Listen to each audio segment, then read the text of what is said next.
There's so much new stuff in AUN and now even more importantly, SB9. So there's a lot of new opportunities, and some of these opportunities are very specific to real estate agents, which is why we're here. So just to give you a little quick background about me, I'm originally from Minnesota, you betcha, and you'll still hear a little bit of that in my voice. But you know, since the movie Fargo came out, now it's cool to have a Minnesota accent. Okay.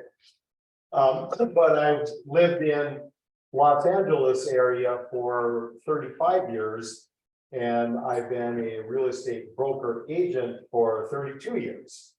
And I had a really great career in real estate sales, really enjoyed it, learned a lot along the way.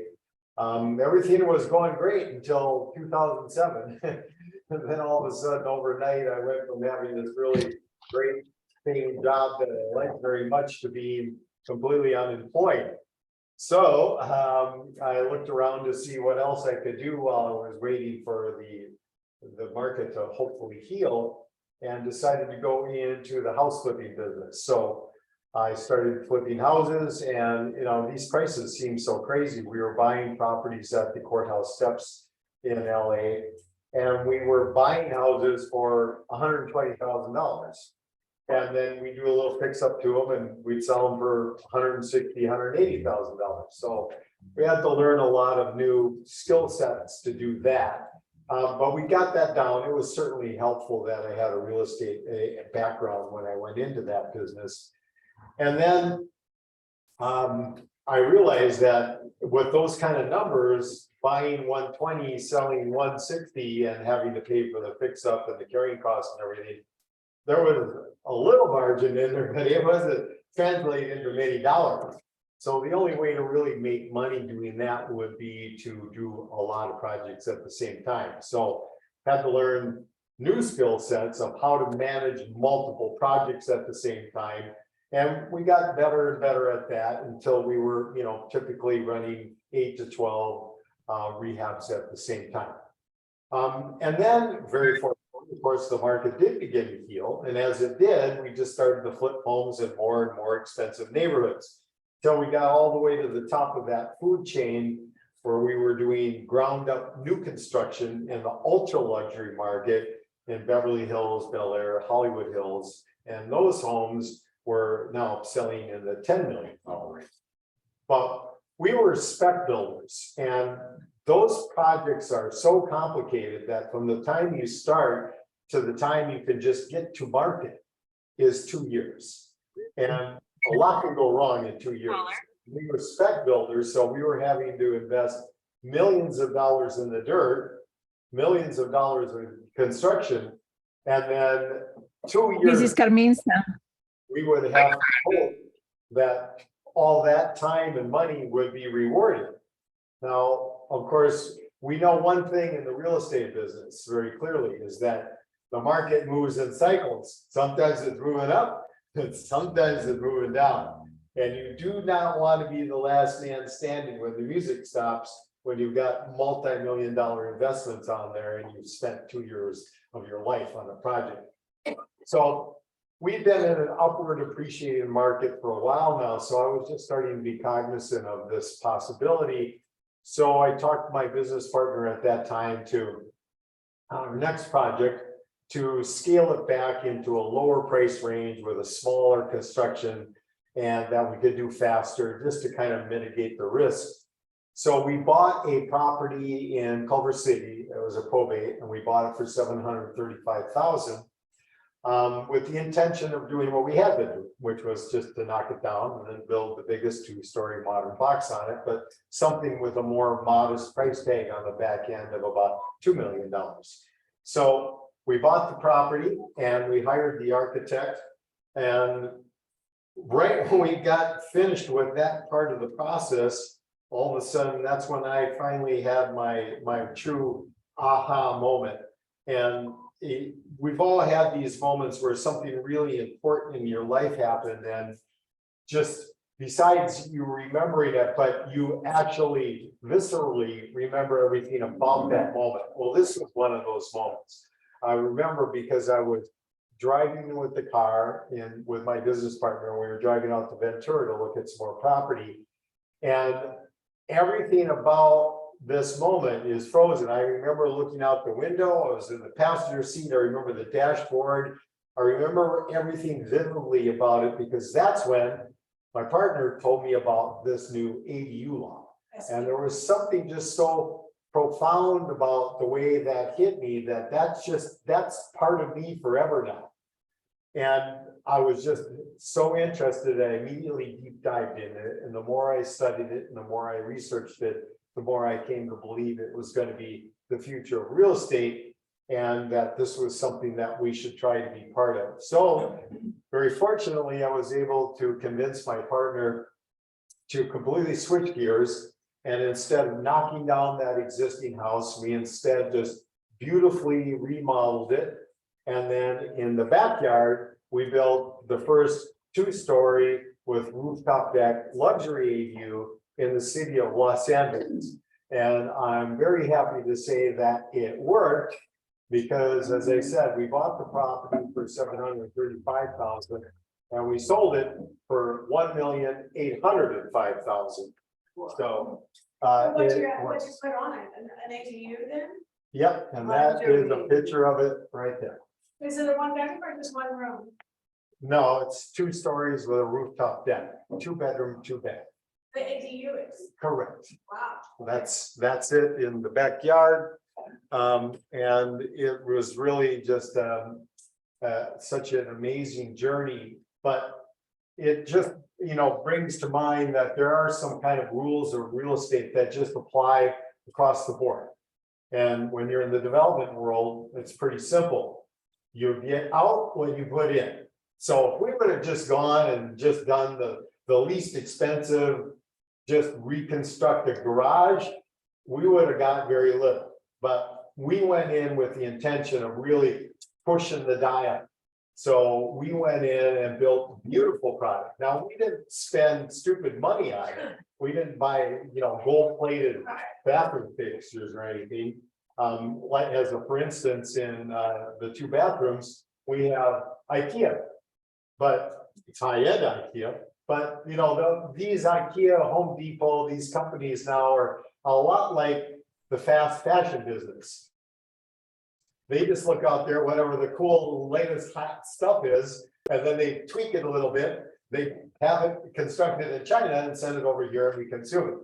So it's all about having the right idea of what's going to resonate architecturally and stylistically in today's audience right now. And provided you apply those rules and you build with good quality and with a good contractor, that's probably the hardest part of the process, you'll end up with a product that will actually deliver value.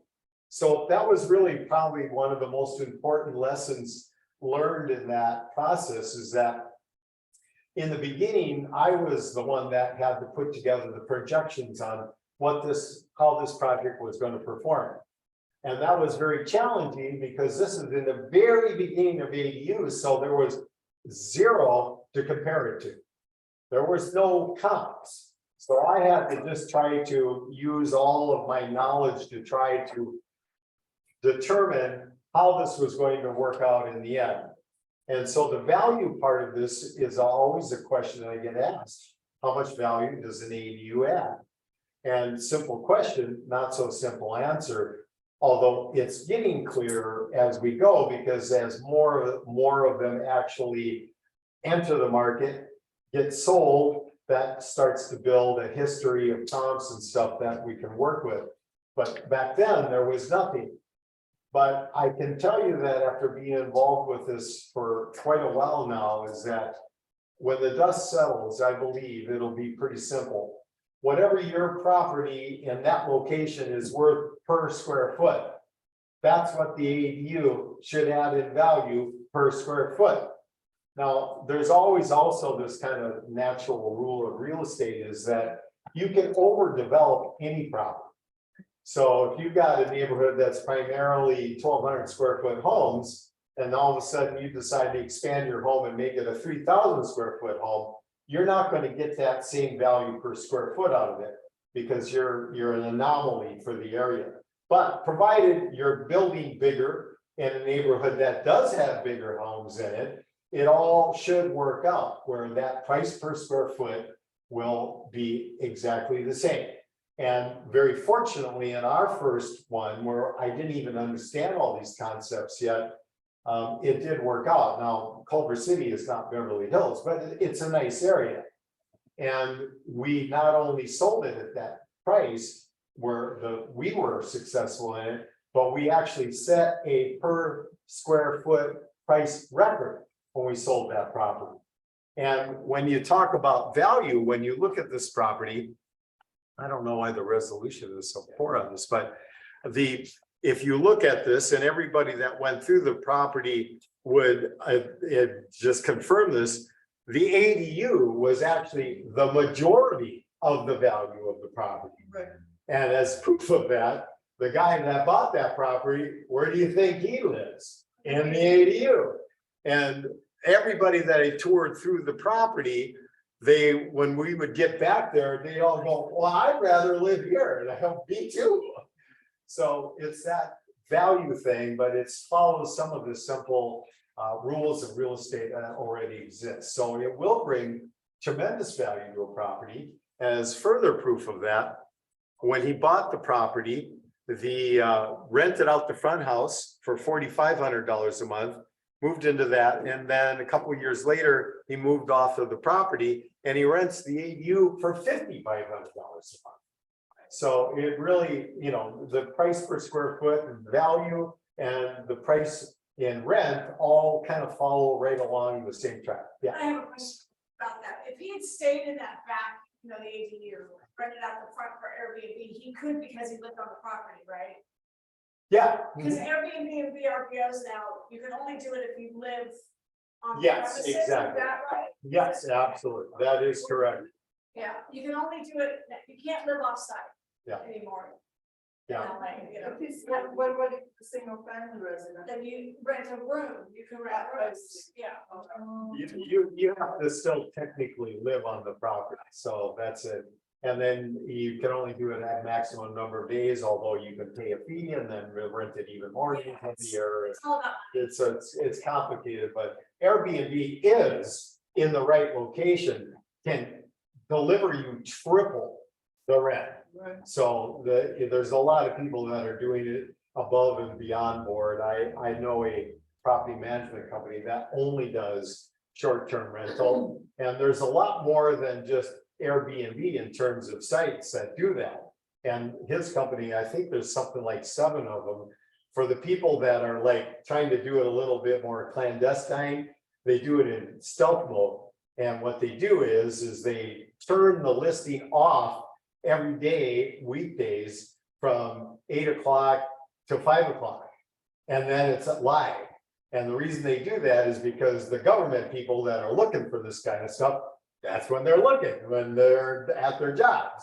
So they turn it off, and it's kind of funny because from what I understand from the statistics of it, actually the majority of people doing their bookings don't do it during normal business hours. They do it other hours. So it actually works out. So there's all kinds of strategies of how to maximize your income potential from doing ADUs. So in the original law, like that came out in 2018, which was groundbreaking, and this is statewide, they allowed 1 ADU on a property. And that was really amazing, and it started to take off. Now, some cities fought it, some cities embraced it. We're very fortunate in that the city of Los Angeles has been very, very pro housing creation, as they need to be, and the whole state really needs to be. So they immediately opened it up and encouraged it. There's already been over 19,000 permits pulled for ADUs in the city of LA. Other cities fought it.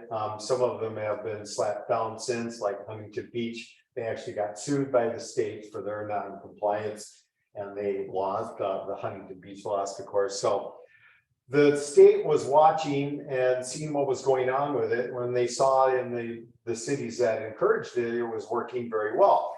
So they went back in 2020 and added some more elements to the law. So in 2020, they also now made it so that single family properties can have 2 ADUs.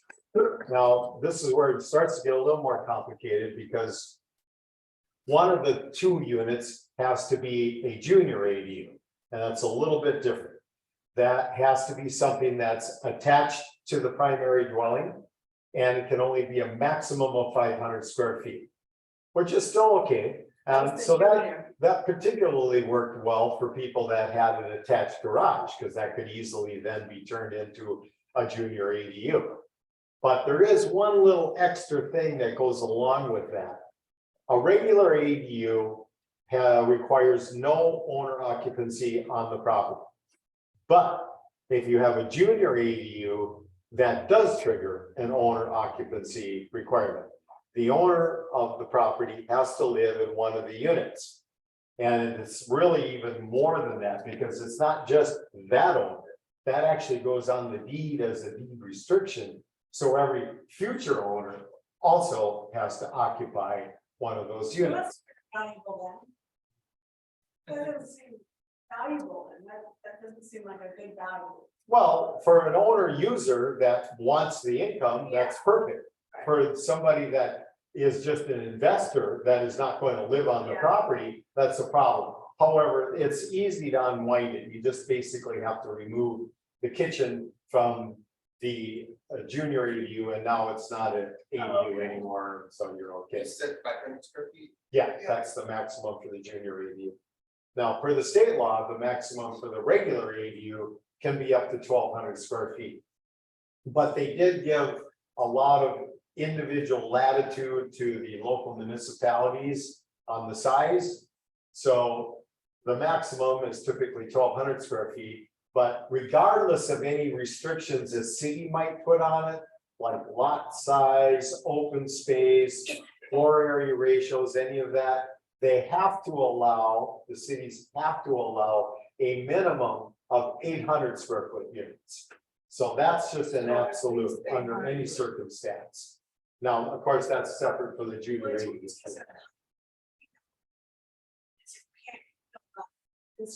Yes, and for height, they do give latitude to the cities for that.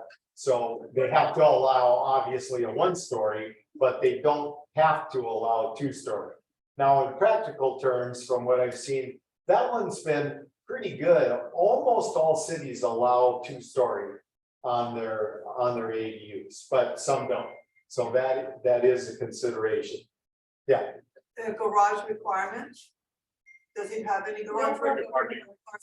No, that's one of the beautiful things about the ADU law is that they recognize this, okay, we're going to make this possible for single family properties to have a unit in their backyard. And that's one rule. An ADU cannot be in front of the house. It can be to the side or the back.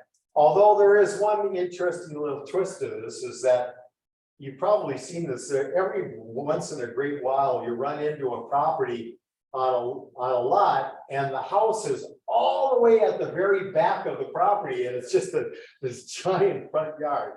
You actually, in most cities, can still do an ADU there, is that you build the front structure and then they just rename it. So the ADU becomes the house and the house becomes the ADU. Basically, you change the address like that. Huh? Basically, you change the address, switch them. No, the address of the original structure stays what it was, but you do get it, regardless, when you do an ADU, you get a new address for the ADU. And usually that's no big deal, but it kind of depends on if there's like no space in the numbers, then you have to do a like in 1/2 or something like that as the address of the other unit. But from my experience.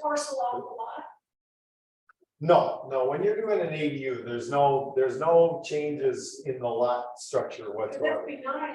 Yes, yeah, no, we'll get to that. So the ADU law, when they recognize, okay, so we're gonna let people build stuff in their backyard. Well, there's only so much space back there. And under existing requirements, almost all cities have like a back setback of 15 feet. And usually are only like about 5 feet for the sides, but still, plus parking requirements. So if you have to have a 15-foot setback, you have to have a building separation setback, and you've got to have parking. Well, there would be no room to build the ADU, so the state recognized that. So the only way really practically that this could work was to make it so that parking would not be required. And so they made a simple rule that if your property is within 1/2 mile of mass transit, which includes a bus stop, then you have no parking requirement. And I analyze properties every day, and this is one thing that if you ever have a client or you have a property you want to know, you can just call me up, and through the miracle of Google Maps, I can walk through the backyard with whoever it is I'm talking to, and I can tell within 5 minutes of what they can, where they can or can't do on that property. And that actually has a great tool for determining the bus stop proximity. You just click on nearby and put in bus stop, and it tells you exactly how far away the bus stops are from that property. But in my 4 years of doing this now, I think in total out of maybe 1,000 properties I've looked at, maybe 4 were not within a 1/2 mile of a bus stop. It's pretty amazing. We have a really well-developed mass transit system. Probably we don't use it, but it's out there and it meets the parking requirement. So no parking requirement. And that really helped a lot. But the real change that happened for our company, and this is something that you need to be aware of, is that besides adding the second ADU to the single family property, they added ADUs to multifamily properties. And this is where really they ramped it up in terms of the financial gains that can be achieved. Because under the multifamily ADU rule, there's 2 different parts of it. The first one is the really simple part. Any multifamily property, regardless of the number of units on it or the variation of the zoning it has now a by right ability to build 2 ADUs, period. And then separate from that is another part of the law that reads that multifamily owners can add up to 25% more new ADUs based on their existing unit count. So here's the simple math on that. If you got a 4-unit building, you can add 25% more units, 25% more is 1, 8, 2, so forth and so on. The interesting part of that law is there's theoretically no limit to the number of ADUs you could add. We have clients that have 100-unit apartment buildings, they can add 25% more units. That's 25 units. But a lot of them are converting garages. And but yes, the catch to that is that can only be the conversion of existing non-living space, which could be a rec room, a storage room, any of that stuff, or parking. And so the real popular version of that is in these bigger buildings, a lot of them have truck under parking. Now those can be converted into more units. You can add a second story? No. Well, no, Some- that's not quite correct. But there's some real nuances in this part. What you can do in the space, in the conversion stuff, that's pretty straightforward. It's got to be space that's already there, and you can convert that under the conversion rule. But you couldn't add new space to that because that would not be existing space, unless there's actually a way around that too. Let's say you have a garage. You could convert the garage under that existing non-living space. What you could do before you started that process is you could add a storage room to that garage. Now it exists and it is not living space, so that could become part or even another ADU. And in terms of the 2-story thing, that actually just changed. The governor just signed some new laws that will go into effect January 1st. And really, it was pretty simple. The only real issue in it was that, and this only applies to the multifamily ADUs, in the existing, like right now, those 2-by-right units are limited to a maximum height of 16 feet, which is just under the height that you need to have 2 legal 2 stories. And this was really, I swear it was a typo. Because we had so many multifamily owners that had this very typical setup, a 2 to 4 unit in front, and then 1-story detached parking in back. And they wanted to add ADUs, but they didn't want to lose their parking, so they just wanted to build above the garage. Well, unfortunately, they couldn't. They could have ADUs, but the only way would be to eliminate the parking, which is kind of stupid. You can do it, but only if you push your existing parking out on the street. So they just changed that, so now the height they have to allow the cities is a minimum of 18 feet, which is now enough to do 2 stories. And then January 1st, that will go into effect. And that's really important. It's only a difference of 2 feet, but it in effect, what it does is it doubles the amount of square footage you can build on the same footprint. And that is obviously very, very important. So the multifamily part of this equation has really now become like 85% of all our business. Because it opened it up to the investors in a big time way, to where I'm talking to multifamily owners now. One thing you'll learn about multifamily people, if you try to kind of like dip your toe into that, is that one of the great things about them is they never stop buying properties.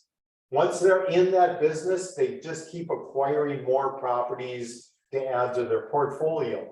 Now, they're also typically people that don't sell their properties, but they are always acquiring properties. But in this market, it's just as challenging for them as it is for home buyers, and that the prices have gotten so high that if you were to go out and analyze what's for sale in multifamily, to go out and buy a 4-unit building, when you put your pencil to that, you're gonna go, wow, that's like gonna give me a return of like 3%. You know, it's just not very attractive. So they still want to buy stuff, but their buying opportunities are so limited now that they're not buying much.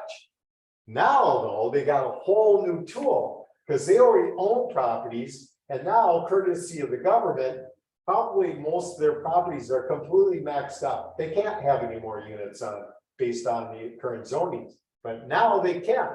So now they can actually create new units on an asset they already own. So once this really pounded in my head, I realized this is when I'm talking to them, it's not a discussion of should you do it, it would be why wouldn't you do it? I mean, now you've got an opportunity to crank out more profit out of a property you already own. And you can't miss on the economic advantage of this. You can screw this 80 up any way you want. And this is single family or multifamily. It will always be a home run. And why? Because courtesy of the government, you now get to build an income producing asset on free land because you already own the land. So you don't even have to use that in the calculation. You're going to compute, you got to spend money to build the ADU, right? So it's an investment. So when you analyze your investment, there's only 2 things you got to consider: the cost of the construction versus the rent it'll create, or the cost of construction versus the equity it'll create. That's it. There is no land cost in that equation because the land's already there and you already own it. And on that basis, it will always be a home run. And even though construction costs in this area and everywhere are quite high, like our all-in number is about $320 a square foot. So that's a lot of money. But in the areas we're talking about, everything's $500 a foot or a lot more. So exactly. So that area that we built, that's that property.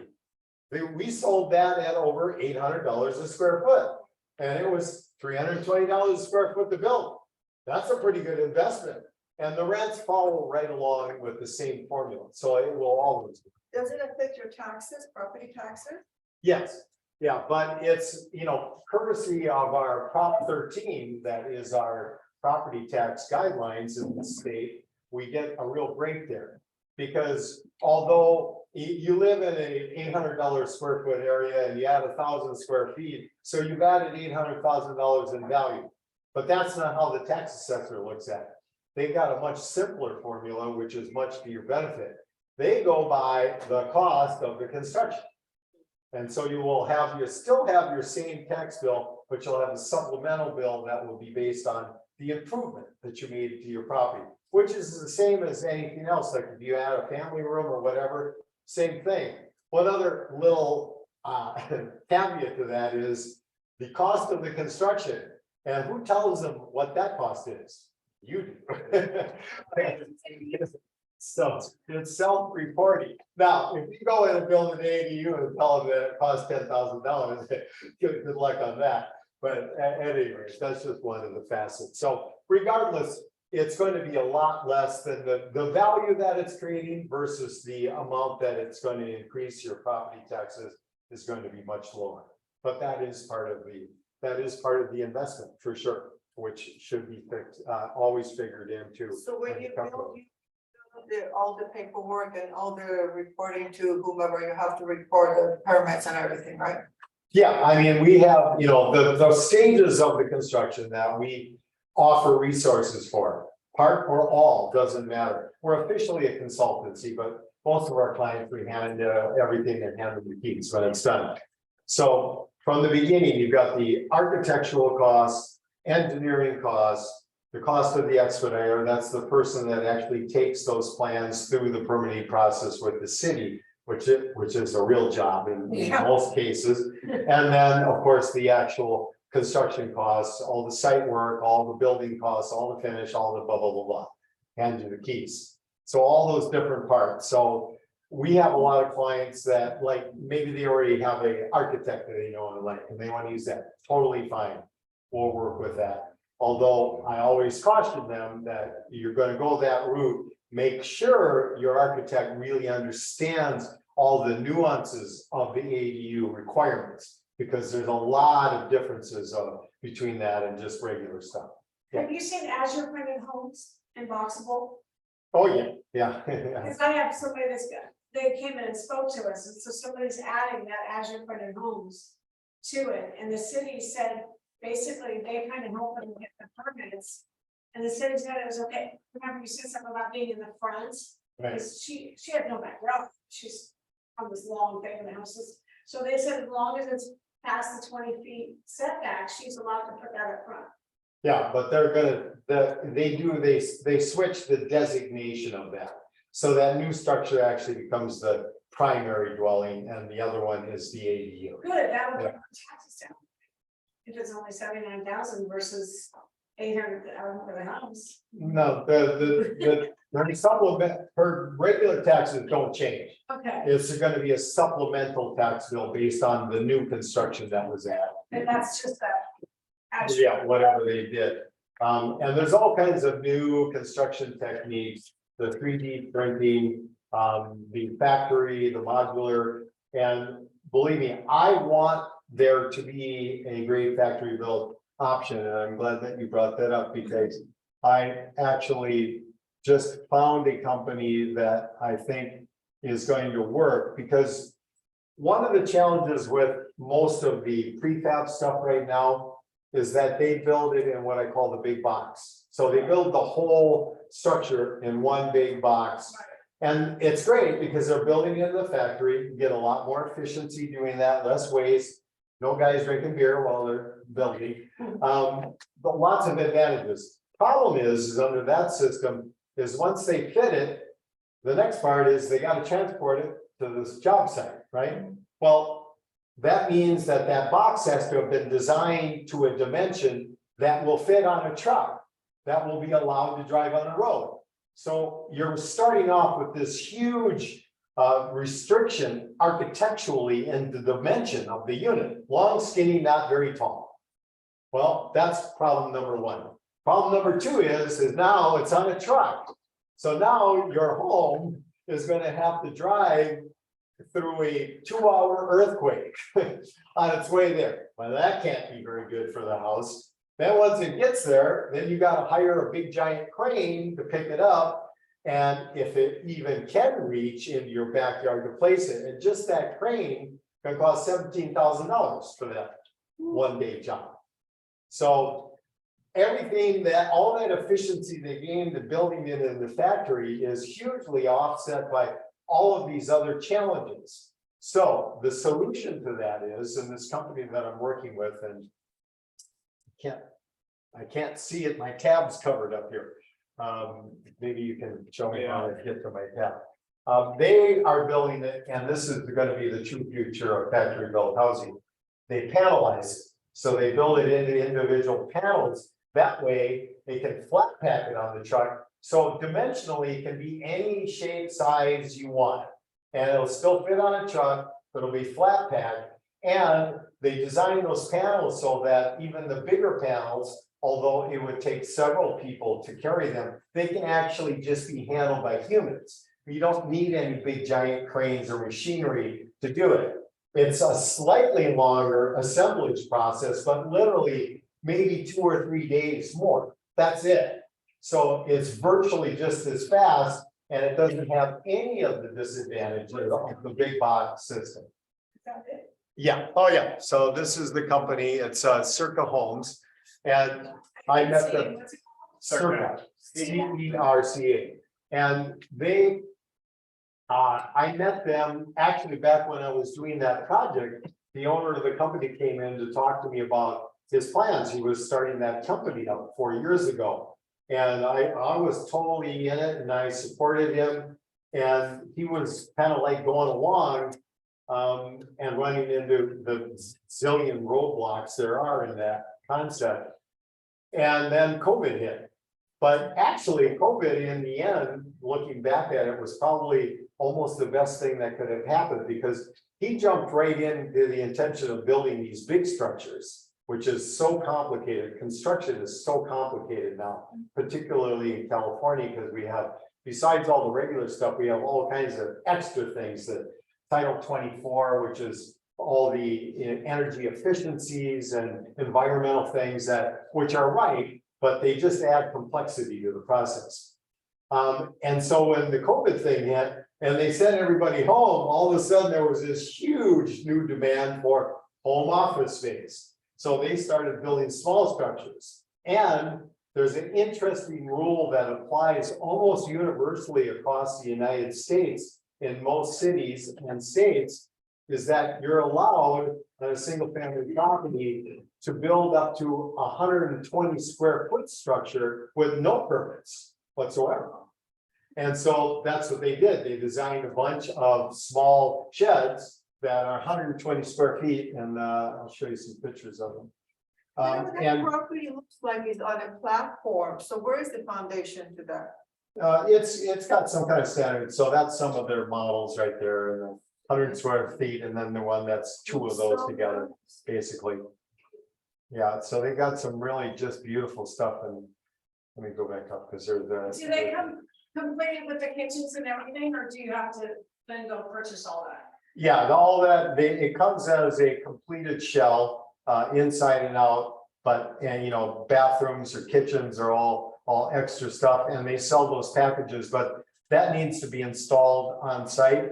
Right. Regardless, but it's an amazing system, and now they really basically earn their chops by doing the small structures, and that was really beneficial because they concentrated on the smaller, simpler version and got their processes down really well. So now building the bigger structures is going to be a lot easier. So that's just so amazing how that COVID thing actually quite possibly made this company way more possible than it would have been without the COVID thing. Yeah. And I just read this really interesting article. It's something that's been bugging me from, you know, a little ways into COVID, because I can guarantee you at the beginning of COVID, you would not be able to find one real estate person that would have said, this means the market's going to explode and grow. Nobody would have thought that. I mean, everybody was, of course, naturally thinking the opposite. This is going to be a real problem for real estate. And instead, we had this remarkable growth during COVID. And I could never understand exactly what could possibly trigger that. And so this article has this theory, and they backed it up with some really good statistical evidence, is that when they sent everybody home to work, that basically immediately changed the value of the property, because now that property serves two purposes. It's both the place you live and the place you work. That just inherently made it more valuable. And to back that up, they did research where they studied areas, studying the difference between the percentage of people that got sent home versus what their home prices did. And it exactly matched up. The places that had the highest number of percentage of people sent home had the highest gain in prices, and it matched up every place that they analyzed it across the country. And it actually makes sense. So I think that was probably a big part of this. So, But but then that- you vacate the businesses and it gave it to residential, so, real estate, you give one to the other and, well, it definitely didn't help office space, that's for Right. sure. That one got hurt, but of course, now many people are going back. But what has happened during that process is pre-COVID, I believe it was only like 2 to 3% of the workforce was working from home. During the peak of COVID, that was up over 40%, almost 50%. But now they believe that even after it's all gone away, we're going to be to a 26 to 27% work from home, or at least part-time. I mean, that's such a radical change in the work environment that happened just overnight because of the COVID thing. But it's, the such far-reaching ramifications across the board in our society. But it's just really remarkable, and it makes sense. So there's other utility now for these kind of structures that you can build with ADUs. So, okay, so I think we're pretty good through ADU. So now we get to the really exciting part, and that's the SB9 part, because this is the newest stuff. This went into effect at the beginning of this year. And once again, the state looked at what was going on, saw that they were making some progress, and it's really important to understand why these laws were enacted. The number one by far reason is because our state and many urban areas, period, across the country, but our whole state, we have such a critical housing shortage that it's got to be addressed. And I have people ask me all the time, really? There's not enough houses? Because, if you just look, all you see is houses. It doesn't really connect, but it's really easy to understand the severity of our problem, because all you have to do is get in the car or drive anywhere. And you're going to drive underneath a freeway overpass. And what's underneath it? A homeless encampment. What's the number one cause of homelessness? The cost of housing. It couldn't be any simpler. And there's only one way to fix the housing shortage: build more housing. So, it's hard to build more housing under the existing rules. So they knew they had to do something. And as government stuff goes, these laws are really brilliant in that instead of just, raising taxes to raise more money to go give to somebody to solve the problem, instead, they came up with a way to incentivize the private market to build more housing, which makes a lot more sense by changing the rules for building housing. So we need to build more. People want to live in cities, and to build more in cities, this is where the problem is. There's no vacant land. It's already all been developed. So the only way you can add density, and what they've done in the past, and they still do, their main tool was, okay, we're going to pick one part of the city and we're going to upzone that. So now they can add a lot more units, a lot taller apartment buildings to create more housing. Well, that works. It creates more housing, but that's a completely different strategy, because that really does change the neighborhood, obviously. That completely, now you've created islands within the city that are completely different from the rest of the city. And the only people that directly financially benefit from that new development are the big, deep pocketed developers that have enough money to build these big giant apartment buildings. So it's not equitable. This new concept under ADUs, it's completely different. It spreads the density out across the entire city. And keep in mind, in California, almost 70% of all of the lots throughout the entire state are zoned R1 for 1 unit on it. So we've got this huge percentage of land that only in previously could have 1 unit on it.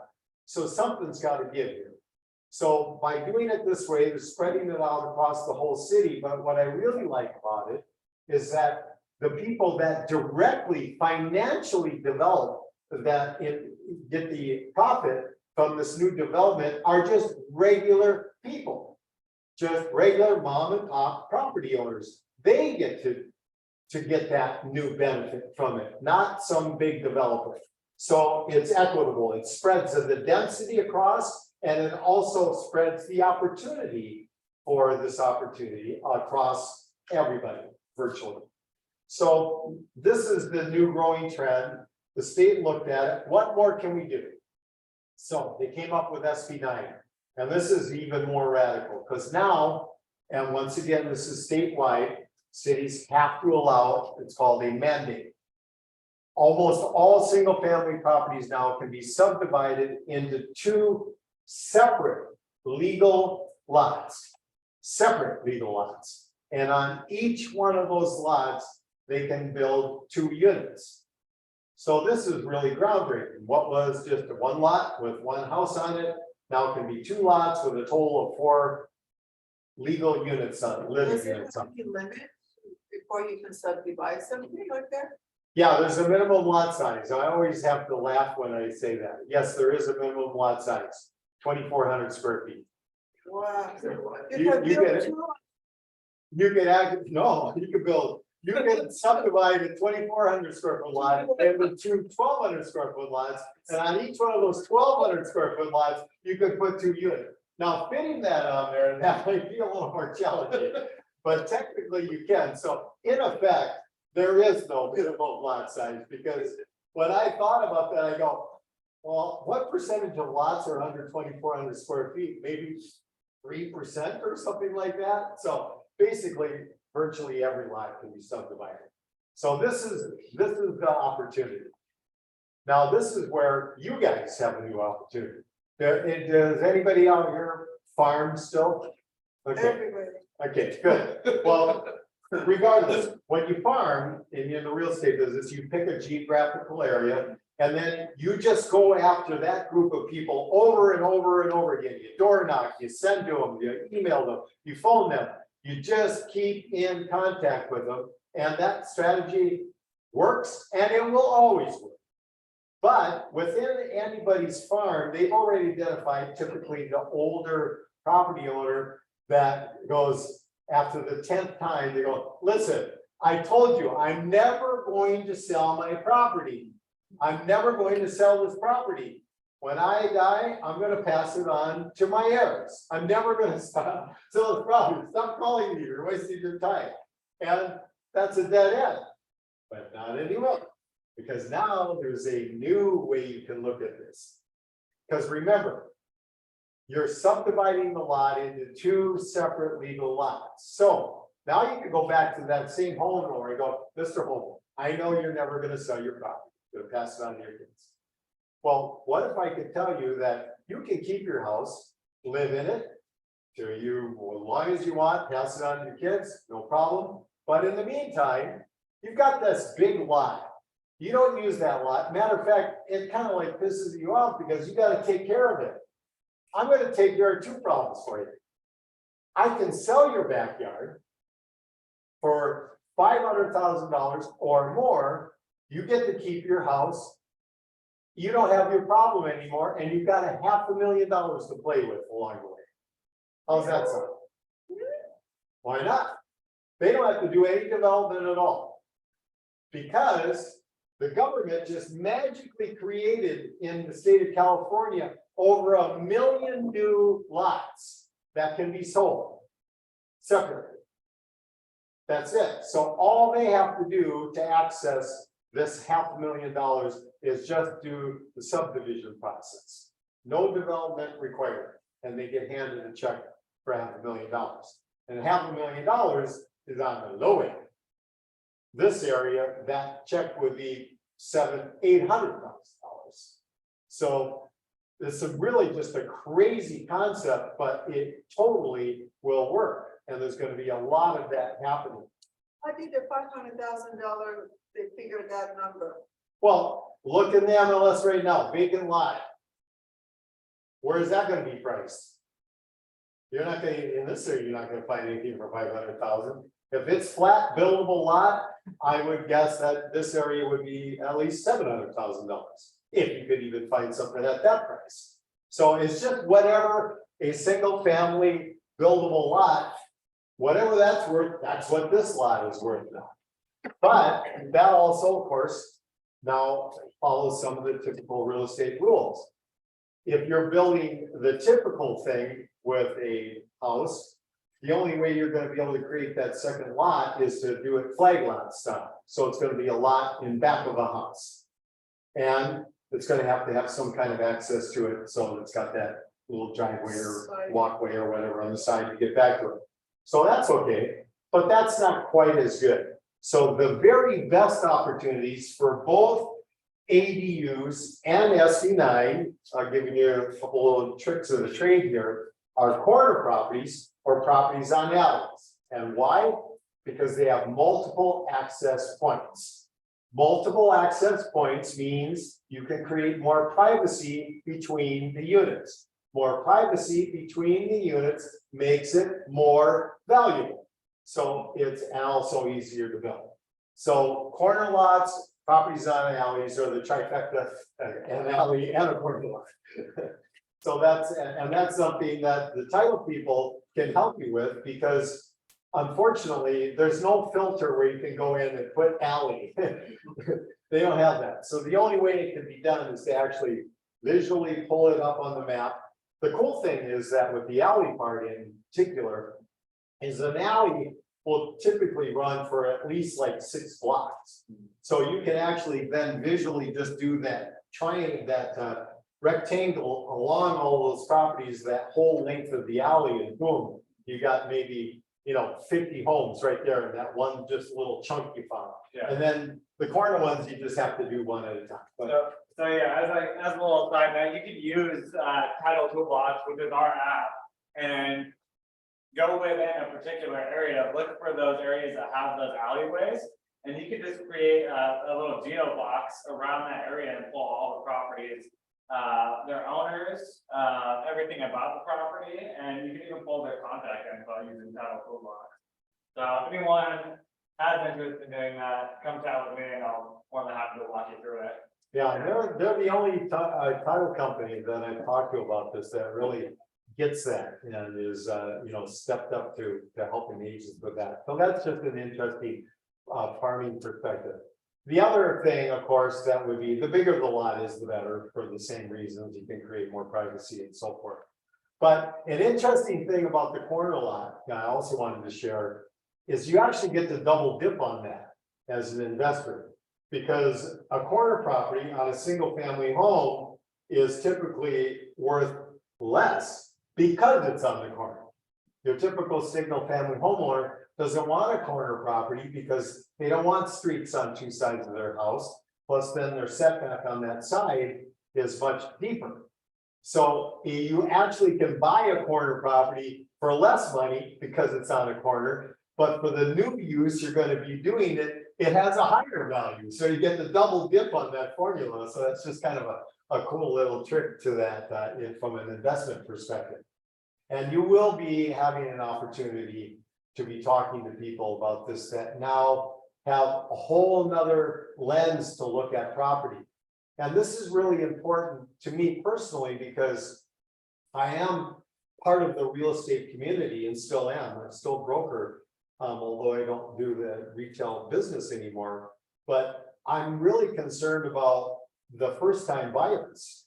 Now in the city of Los Angeles, with the median price of a home being $850,000, And you think, what percentage of young people, first-time buyer people, make enough money to qualify for a loan of that size? I mean, the percentage is getting so tiny that, and the problem is that it's just getting worse. It's not getting better. Going back to our housing shortage, that's not getting better. We're actually getting further away every day. And that's why the government had to step in and try to change the game here, because we are really close to danger of being able to actually just be able to get new people into the game. And if you analyze it kind of from this kind of weird lens, the real estate industry really is like a giant Ponzi scheme. If there's not people coming in on that bottom level as new home buyers, none of the other layers get to move up. You always have to have new money coming in to the bottom for the system to work. And if all of a sudden you price the people out of the bottom level so they can't even get started, that can't be good. I mean, it just can't. So we need to create more housing. And this also automatically creates a new opportunity for first-time buyers, because you can buy a property now, and they actually, even Fannie and Freddie has some rules, sent some programs available that are both purchase money plus construction money for ADUs. And they just changed their rules about 3 months ago, finally, where they will now take the future rent value that will be created by building the ADU and use that towards the borrower's income qualifying. So that is going to allow them to be able to qualify for a much larger loan than they could have before, which will help to pay for or completely pay for that ADU, which will then actually make it possible for them to financially make this make sense for them to do it. So they are really starting to see the benefit of that, and the ADUs are being recognized for the income producing potential that they have, and they're doing it. So there's one other part of SB 9 that's really interesting, and this is definitely a city by city variation of it. In the state law, you don't have to subdivide the property. You can do it under what's called a single lot 2-unit development. With that, you don't subdivide the lot, but now you can build 2 units on it. Well, that's really no big deal. You can have 2 units now, even under the ADU rule. So there's really nothing new there. But they did that because that just laid the groundwork open for cities, if they wanted to add some more incentives. And once again, the city of Los Angeles and also the unincorporated of Los Angeles County have the same rule. They found a way to enhance it.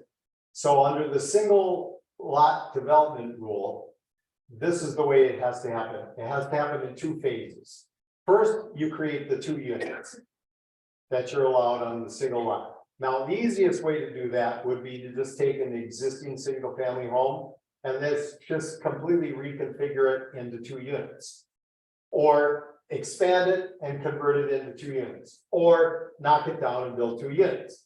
Once you've built the 2 units, now the city looks at it as being a multifamily property. The zoning is still R1, but it's legal 2 units. And because of that, the city is going to allow you to further develop it under their existing multifamily ADU rules, which we just talked about. That means you've got your 2 in front. Now you get to add your 2 by right units in back, plus you can actually add a 5th unit under the conversion rule by converting a garage that was either there before or not attached to the front house as the 5th unit. So you now have 5 legal units on 1 single family lot. And because you did not subdivide the land, there is no owner occupancy at all. Wow. So they did that specifically because they want the investors to be in the game. Because doing this one homeowner at a time, that's great, but it's going to take a long time. I mean, we're short 500,000 homes to get to what they see as the theoretical right market balance in the market. So they know that if they opened it up to investors, things would happen a lot faster. So there's gonna be a lot of that new development going on. And I should have said that before, when you do the lot split version, does have a owner occupancy requirement, but it's a pretty easy one. The owner of the property, from the time they subdivide the property, has to live in one of the units for 3 years. But then it just goes away and it's non-existent. Can you use it as partial occupancy? In other words, keep part of it and don't live 24 hours, 12 months a year, just. You need to be able to show legal residency. I see So, the address. yeah, you gotta, yeah, I'm sure there's gonna be a lot of stuff going on with that part of it, but that's the rule. But under the single lot thing, you don't have that to begin with. Plus, I mean, that's a different kind of opportunity. Obviously, it's not selling a separate parcel off, but it's 5 units instead of 4 units, so it's better from that perspective. And for investors, it's radically better way to go.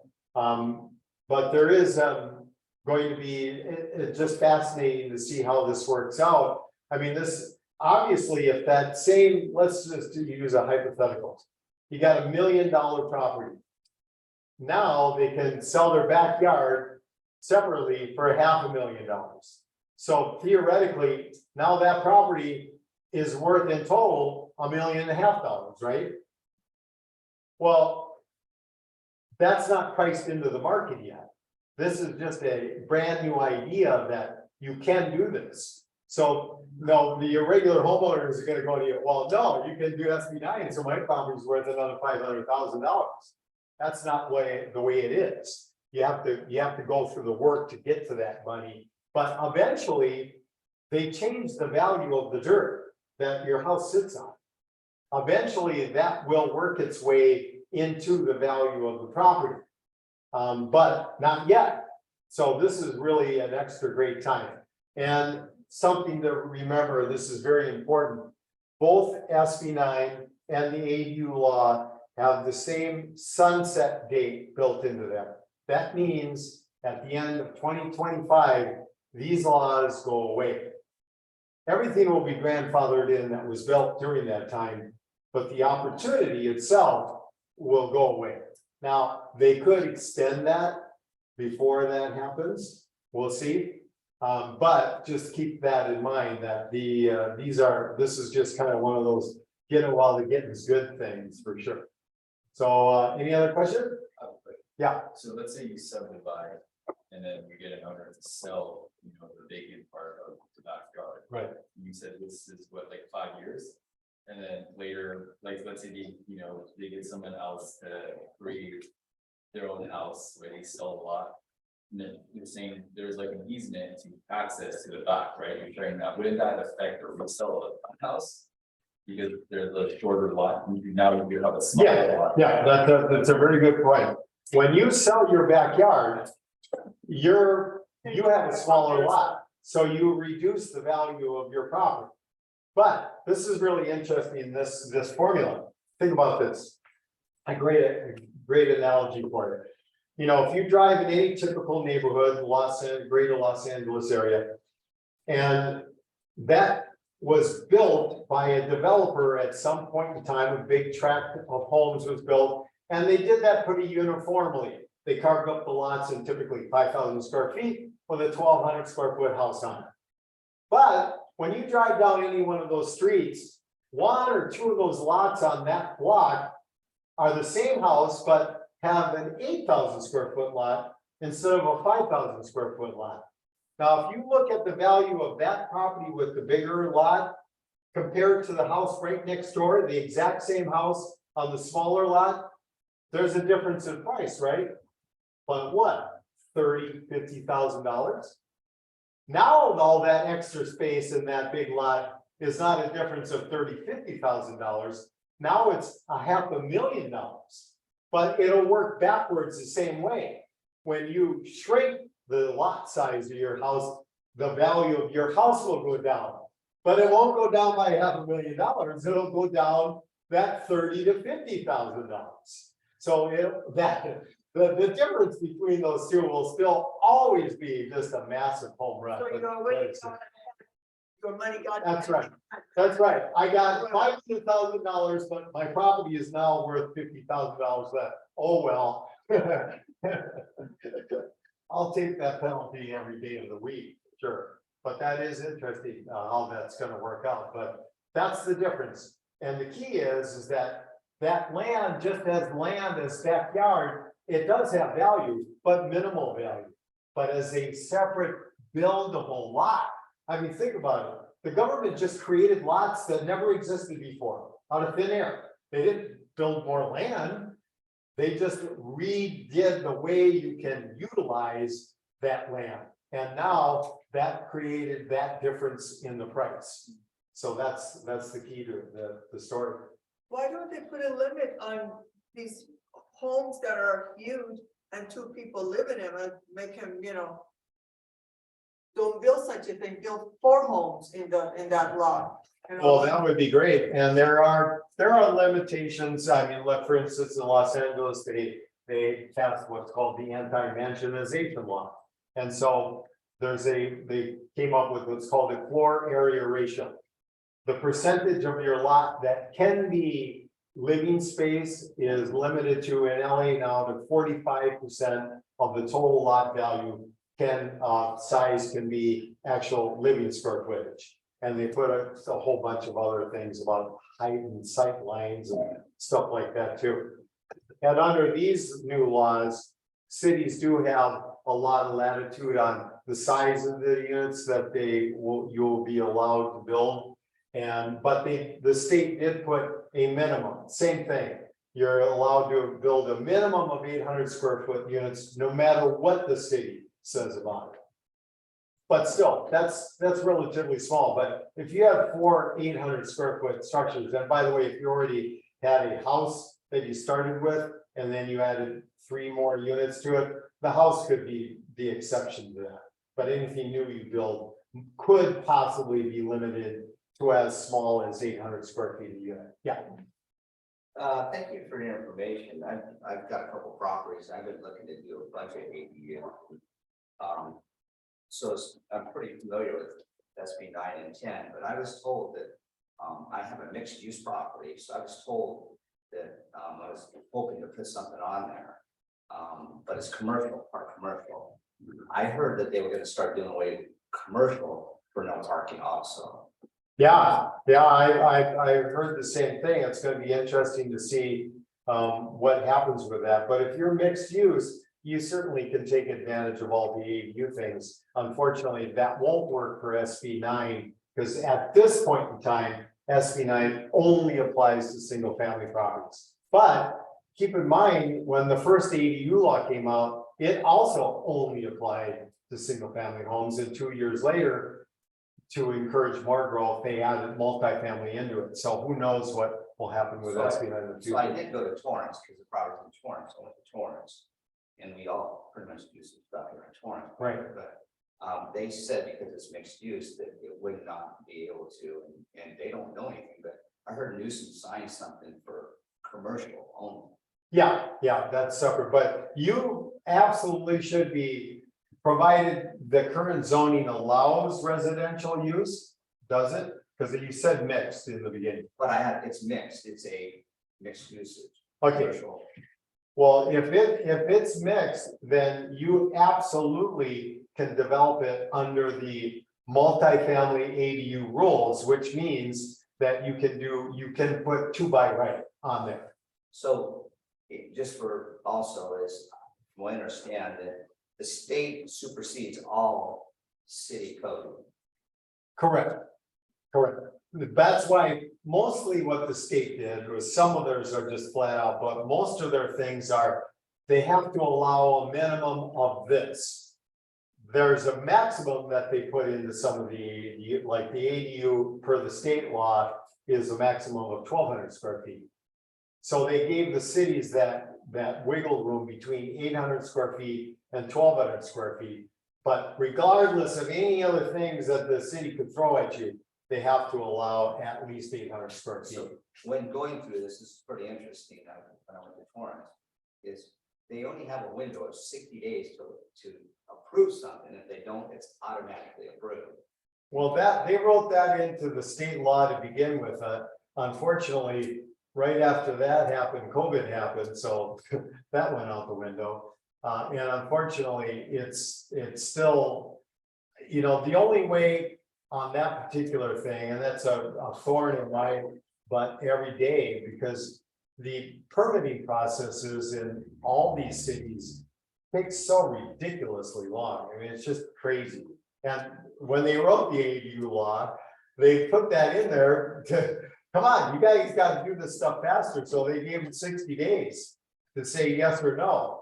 And if they don't say anything, it's legally a yes. But the cities are just, none of them have complied with that. One last question is, for a condominium, this is the debate I got in. For a condominium, you could legally go in and convert a garage. That's right. So does the homeowners association supersede where you can't do that? It was a huge, like, It did in the beginning, or at least the original state law didn't address it. And then when they saw that that was happening, they went in that second law that they passed in 2020. They added that provision specifically in there. HOAs also are mandated to have to allow. They did give them some latitude into architectural things that they could require to match up with existing stuff. they could give them a problem to mess with them. Right, but they have to allow them.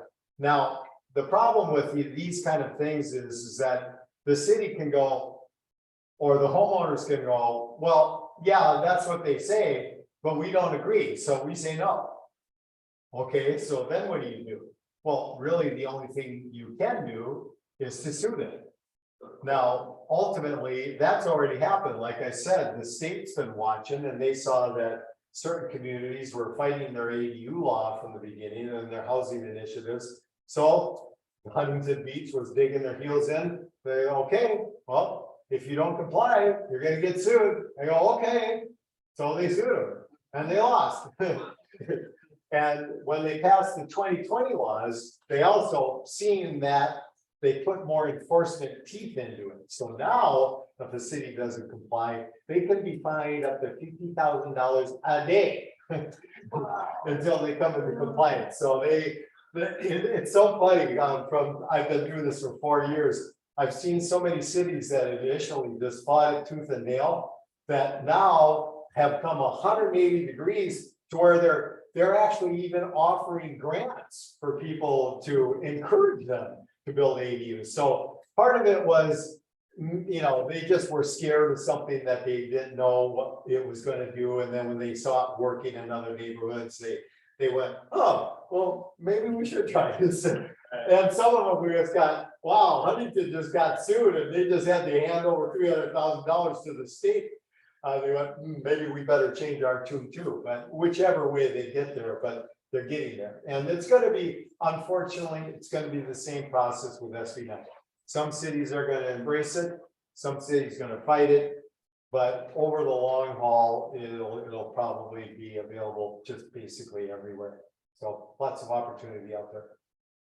So now if you want to make an, expand your house, but don't do it an ADU, would the city still cooperating with that because you're like enlarging your house, but without really benefiting to the city? There's no problem with that? Well, you're still going to have potentially, if they have floor area ratios, you're only allowed to build X amount of square footage. And if what you're building is going to exceed that, they would say, no, you can't build that big, something like that. Great, thank you so much. Yes, I do have business cards, so everyone wants to. Thank you. I got a question. Yeah. Do you know anything about like grants that, you know, the state is offering out of ADUs that's ongoing? Is the what? Like grants, like ADU grants that the state is offering? I know like Cal Papa might have a program right now, just thought I'd ask. Oh, their grants, yeah, Cal Health has a great grant, and they just had their money hugely upped for that specifically, so there are, I believe it's $40,000, might even be $50,000 grant. That's a grant, you don't have to pay it back. Is that to still go to- ongoing or is that like tapped out already? Is there- No, it's, as far as I know, it's still available right now. Now, it's a little tricky because that's not actually for construction costs. It's for everything before the construction, but that is a pretty good chunk of change. So, because your architectural and your engineering, expediting, all that stuff all costs money, so it's free money, so I certainly think that it's a really good program. And before it was, I think they were trying to, it was like more of a HELOC where you're taking it out of your equity, but now they've changed that. Yeah, they were either taking out, they were doing profit sharing things, they were doing all kinds of stuff. Some of them were doing actually zero interest or super low interest, but it was still actually a loan on your property that when you sold the property or whenever it next transferred, it had to be paid, but this is just a grant, so it's just free money, period. So, Awesome. Thank you so anything much. else? Well, thank you so much, everybody.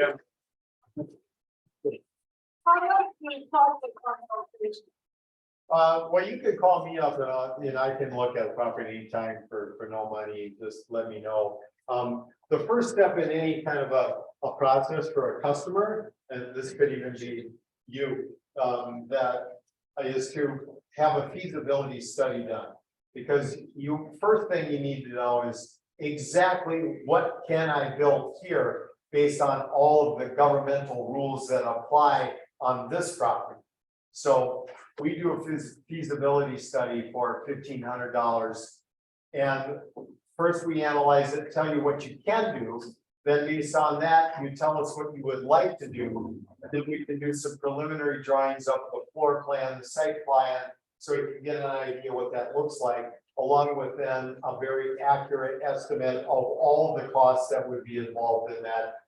What financially that would look like as well, based on the equity and the rent that it would create in a comprehensive report. And then if you move forward with any of our other services, then that $1,500 would apply to any of those other services. And we have to do that because we have to actually, pay the architect to put that sort of a report together. And if nothing happens, we can't be out of pocket, or that would not be a good business model. Okay, that's it. So anybody wants a card, let me know. Now, what is the time frame that it takes from the beginning